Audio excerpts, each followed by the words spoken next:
Ward and Rebecca at her apartment house, Cedar Falls. This looks like it, one of the Wards.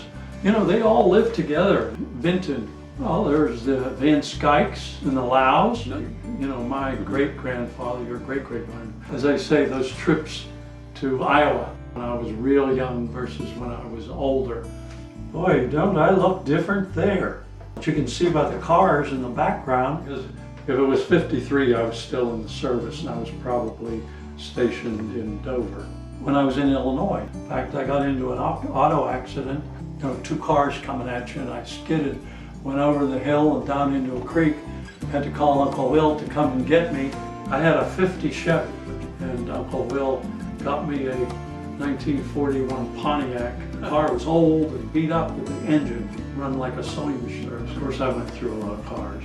They had a big dinner when I came up, and Geneva's place, she had a table, I swear, it was as long as this kitchen, filled with our relatives. I remember when I went out there, we stayed with Aunt Geneva, and Ward was there, and we were going to go and get, go get a pig and get some bacon. So Uncle Will had us walk in the pig yard. We were tromping around in the mud. Yeah, I think it was 56 or 7, and I'm pretty sure you went with us. Helped Dad drive. We rode out together in our new 1957 Plymouth station wagon, which had a rather sad ending on a trip to Florida the following Christmas. But I remember that summer well because that was when I developed diabetes and was in the hospital by August time. I can remember going and staying with Uncle Will. We had a horse out there and they said, here's an apple. Uncle Will told me how, well, you just hold it, he's got nice lips, he won't hurt you. Well, when I was in the service, Uncle Will and I was really upset with that trade for the 1950 Chevy versus that 1941 Pontiac. He had a car business there, probably trading horses for cars. He loved John Tunis, 5 and 10 cents author. Well, one thing I remember, and Uncle Will was there, Mother was like a little child, 21 years older than Mother. He told everybody what to do. Yeah, well, he had that stockyard and he had that little dealership. I think he had some farms. Never had children. Geneva, an old-fashioned kitchen lady, always kind and nice, you know, always working in the kitchen. Well, we went out to see Aunt Mary. They took us around in Cedar Rapids. And I remember we went to see Aunt Josie.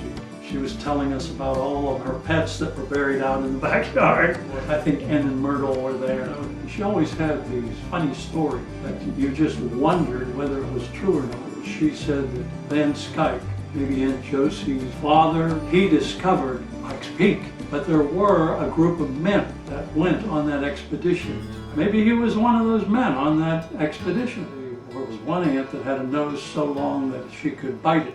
They used to have a rooming house in Cedar Falls. She ran it while she was going to school. She served meals and had boarders. Thomas Ward had his own ideas during the First World War. He was in real trouble, but he couldn't do a whole lot. And that was when, in the wintertime, because it was hard, he went down to, stayed in that little cabin down in New Orleans in Pearl River. You know, talked about Inge, who was staying in her apartment, and she always thought that he wrote that there. She'd tell us about how she had all these first editions, how she got that place up in Franconia. The only time we knew Yetta was when she was down in the apartment. She, yak. Aunt Nancy taught her, I think, in 1930 or 31. Did she die before? That must have been tough on Aunt Nancy.